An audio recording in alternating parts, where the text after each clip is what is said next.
Reading text makes it take longer, and just spending random times chatting makes it take longer as well. I mean, I need to vastly overestimate whatever numbers howlongtobeat.com gives me, clearly. Yeah, if we press start. Oh, I see. It just brings me here. But, I didn't see it? Are you telling me there was something? What do you mean? Didn't see what? Press play. Oh. I didn't see it because Steam has a little pop-up thing in the bottom right whenever you boot a game saying access the Steam community. There's more? It's not over?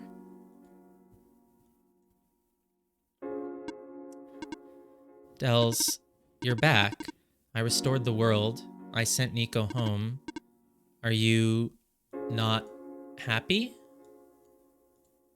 I am happy. I'm just here to see you again because I still don't want it to be over, friend. Even if you wanted to see Nico again, you can't, Dels. Nico's gone. And without Nico, there is no story for me to tell, no Messiah to traverse across the land, no way for you to connect with the world. But Nico still remembers this place. If you really want to see this world again, I could still... Oh, but it won't be the same. It'll just be a recording. It'll just be me using Nico's memories. Just like how I'm using Nico's reflection now. Is that what you want? No? I'm assuming yes just means, like, do you want to start over again from the beginning? But the whole point is that you can't, right? Because the whole point was you only have one shot at it. You experience it, and then it's gone, and it lives on in your memories. And if you went and looked at it all a second time, it just wouldn't be the same. You know, they've created a unique gameplay experience that you're really only meant to experience once. You start over from the beginning. Nico will be a I thought Telnera was just saying, like, oh yeah, it's a simulated Nico, like it's not the real Nico because it's a second playthrough. But no, you meant literally a hologram. So yeah, it saves your file enough that, yeah, you can't do that again. But I think what I said still applies. It's the sort of game, like, you can't replay it because the whole story of the game and the meaning of the game is that the experience you had the first time was real, and if it happens a second time, it wouldn't be the same. Oh, you can't repeat Solstice. You can only repeat... Yeah. So I'm still right. You really can't repeat it. And apparently you physically can't repeat it. I see. If you change your mind, though, feel free to come back. It's not like I'm going anywhere.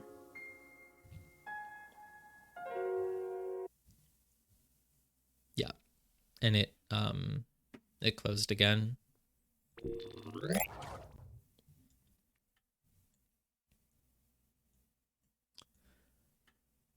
Yeah, that's that. I feel like it's hard for me to talk too much about my thoughts on this game without spoiling a million other games that also have unique plots. Why do I think OneShot fans are so quick to offer it as a suggestion? Yeah, it was a very nice experience. You can't replay it like it was new. Exactly. It's one of those games. Yeah. There's various other things that are like that you can't experience again for the first time, but you can watch someone else experience it. Like The Witness, or probably The Outer Worlds? Not Wilds. No, Wilds. The Outer Wilds. Yeah, you can delete all the local files, but that's the point. You can't have the same experience. So, I'm not going to talk about any other games, no. If I named another game, it would just be spoiling that game also has, like, a meta plot like this one, so... Yeah, I tried starting Outer Wilds, and it was just, It's very overwhelming for me. I'm not good at open worlds. They just stress me out. They make me feel like I'm missing things, like I'm going the wrong way, like there's just too much. I definitely plan on trying to get further in it at some point because I do like the exploration and the world and everything. But yeah. Well, um I don't know what to say. It's been it's been 12 hours.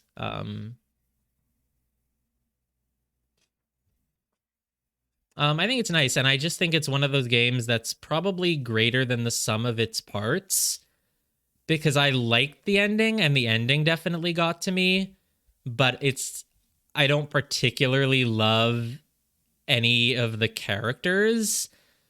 Like, I'm emotional at the sentiment expressed. Um, with the idea of like, oh, these friends you've made, they will always last in your memories. And the idea of like parting ways with Nico. And, the game does a very good job at convincing you by the end that, like, yes, Nico is a real person. Everything else is fake, but Nico is real. So you do feel like you're actually saying goodbye to a friend, especially when you've been with them for like 12 hours and I've lost all sense of time. Is there a real world? Do I have to check my emails? What's going on? So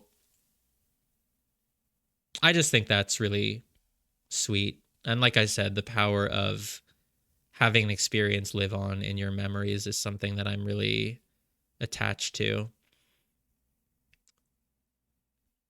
Yeah, totally. But it's better than the sum of its parts because when you look at the parts, it's like, what friends are going to live on in my memory? Like two little kids with like bird hats and like, I don't know, like this robot doctor and like a weird lady with a dice on her head. Like, I wasn't super attached to most of the characters except Prototype. Prototype's cool. Prototype is awesome. And of course the fox is nice. I don't know how I would feel about the music. It's just hard to hear the music over the sound of my own voice, which sounds like some sort of like egotistical statement. Like, it's hard to hear anything because all I hear is myself all the time. But literally, I only hear myself. No, I mean, I hear the music a lot, but I do like stuff that involves doing things on your computer. It's just yeah, but it's cool. The last one was funny. Just 3 files that say "move me to Big Portal." It's like in a folder named Big Portal. Like, yeah, okay.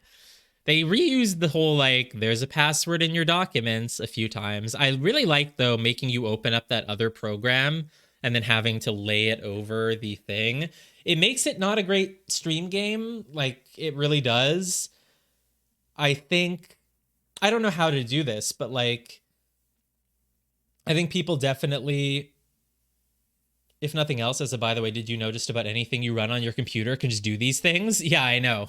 That's like, yeah. So viruses are probably pretty easy to have happen, huh?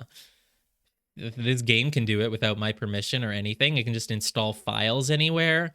I mean, I'm assuming most things don't have permission to do too much, but and the whole thing with dragging it off the screen, that was crazy. I would not have expected that.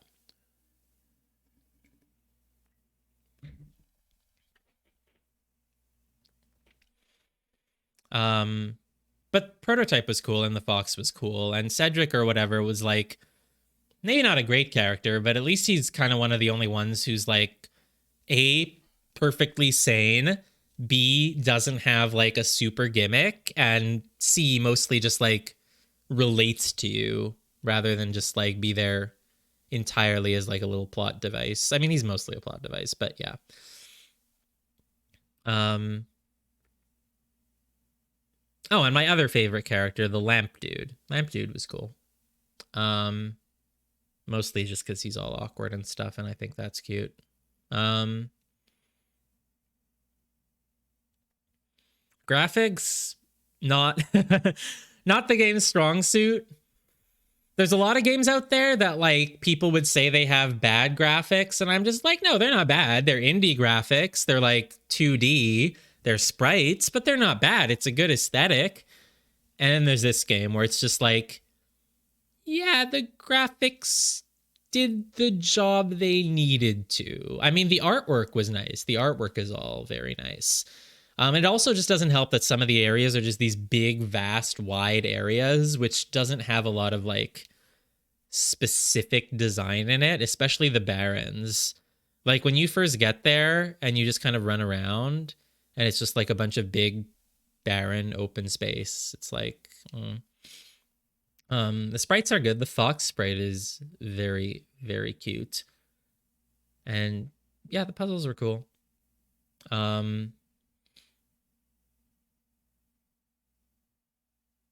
So what are the answers to most of the questions in the end? Who is the author? It's just the game's developer, and that's why they were able to write 1 million books in a month, because they just programmed the game. Black squares are the game's code, which, you know, encountered some corrupted code or went out of bounds or whatever, as code does, and sort of develops sentience. And the idea of like taming a robot by treating it like it's human for long enough that it starts to believe it.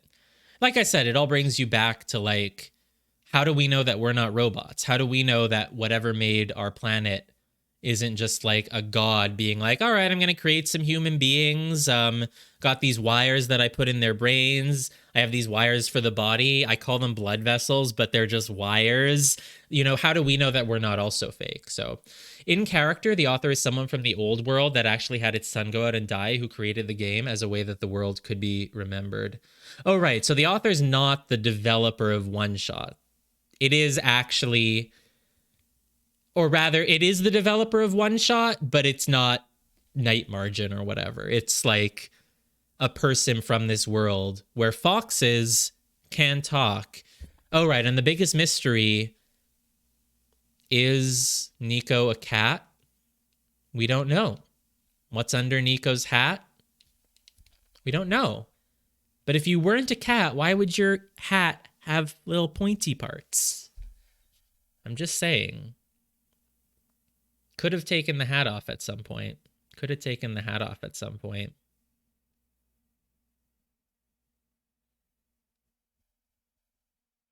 Cats can't talk. And as Nico said, cats have 4 legs. So, yeah, exactly.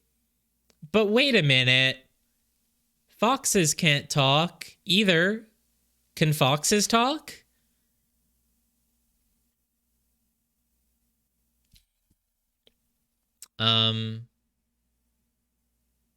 Well, yeah, I mean, of course foxes can talk. There's a fox and it talked, so of course the fox can talk. And there's also a cat who could talk. But Nico doesn't have a tail, right? Like, that's a little bit more compelling evidence, because you can definitely see the back of Nico's sprite. The shawl, the scarf wouldn't cover that up, and there's just no tail. I also called Rue a cat at one point. Well, maybe by accident, sure. I don't notice if I did. It's hard to read all the dialogue and whatever. I'm gonna have no voice left tomorrow. Oh my god.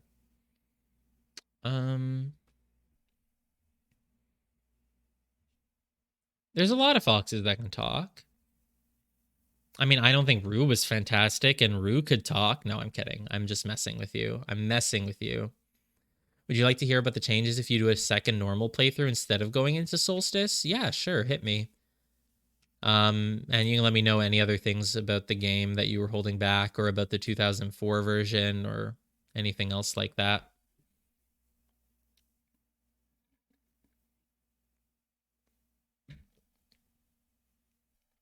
Oh, you get all 3 visions. Cool. Nico's just like, what the fuck to all of them? Well, couldn't you get that first vision before you've really decided? Because getting that first vision and actually doing the thing is oh, so you can actually talk to Rue on a second playthrough, and she doesn't just do the whole like, oh, come talk to me later thing? That's cool. That's cool.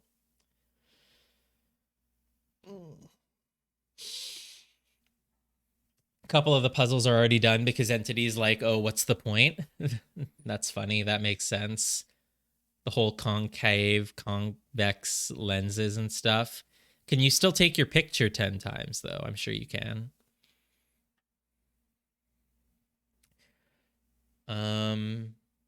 So, okay, Lino, if you're still here, what is up with you telling me that trading the wool for the dye was optional? Because it really doesn't seem like it was optional. I don't see how else that could be done.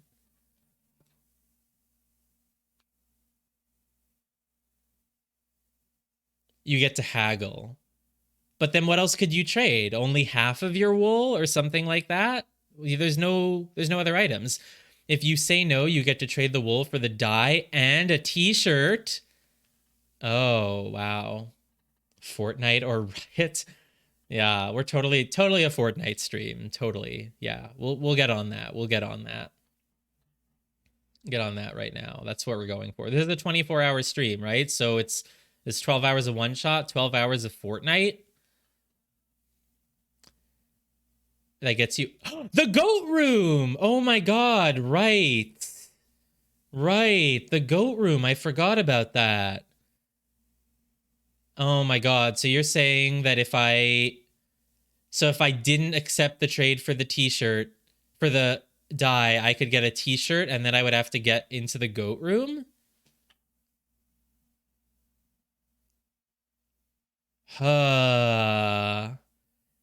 I can see the goat room on YouTube if I'm curious, though I'm not going to do it now because it's late.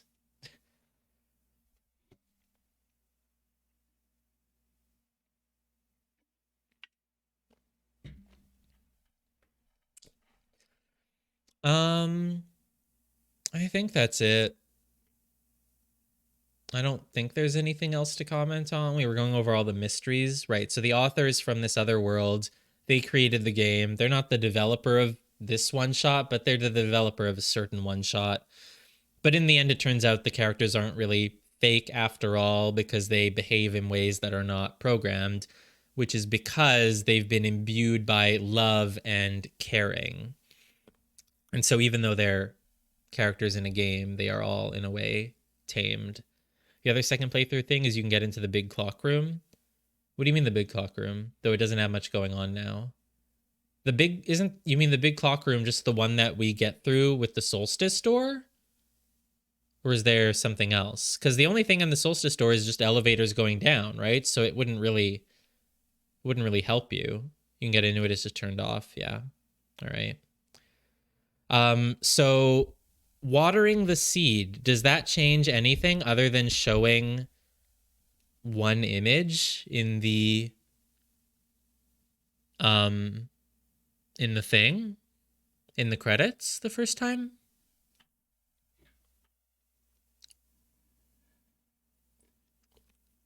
Okay.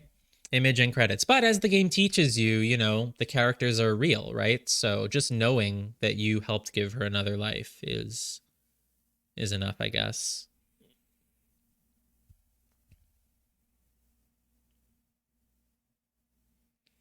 All right. Well, good recommendation, Lino. Definitely something that I'm happy to have played. You killed Nico being reconned, giving away nothing of meaning. It doesn't really give away anything, but it sort of rules out an avenue by sort of telling me what the game isn't going to do in a way. Um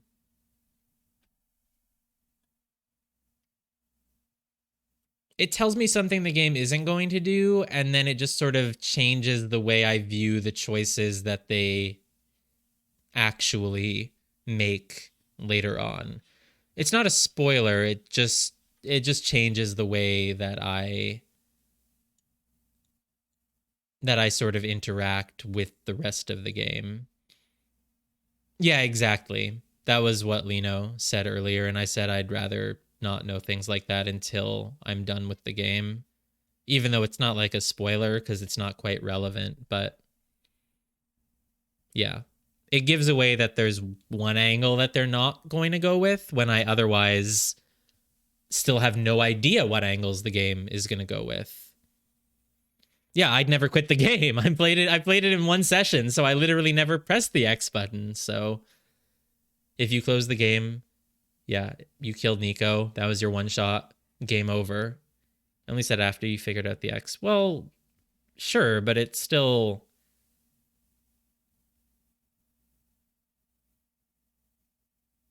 I didn't know what happens in this version if you press an X at a time when you're not supposed to. So in this version, nothing. Nico comments. Yeah, and I think whenever I tried to close it at a time when I wasn't supposed to, it just said, "Note, this is going to save your game. Are you okay with this?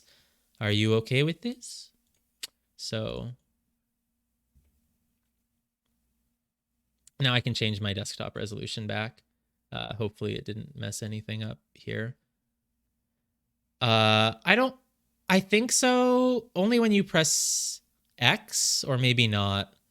I'm not sure. The message is for people who played the original OneShot who would otherwise be terrified.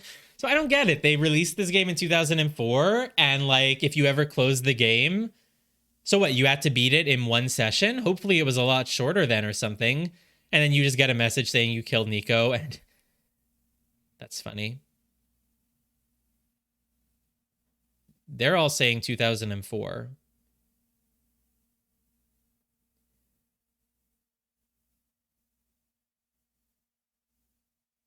I don't know. That's what everyone else has been saying. 2004 is a long time ago.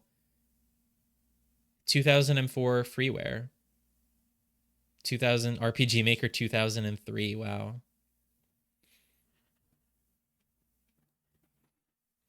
Was there another version in 2014?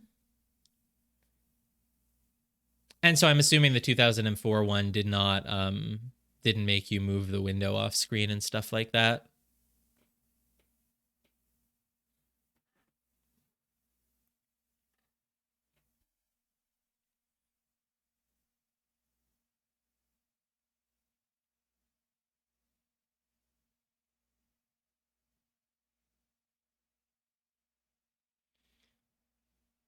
Wikipedia also says 2014.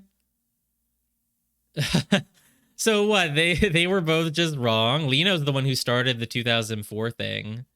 Lino is the one who started saying 2004, I think.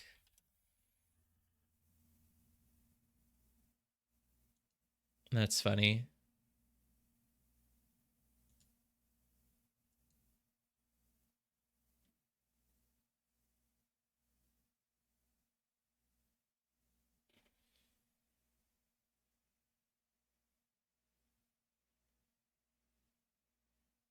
Computer tricks. Well, this is the new version, so they would have changed it. They would have made sure to update it to make it a little bit better by now. But yeah, I know what you mean. 2004 is like Cave Story. Cave Story is pretty old too. Wow. Yeah. I mean, surely we can look this up. Surely we can just look at that Wikipedia page and make sure that there's really nothing for 2014, right? So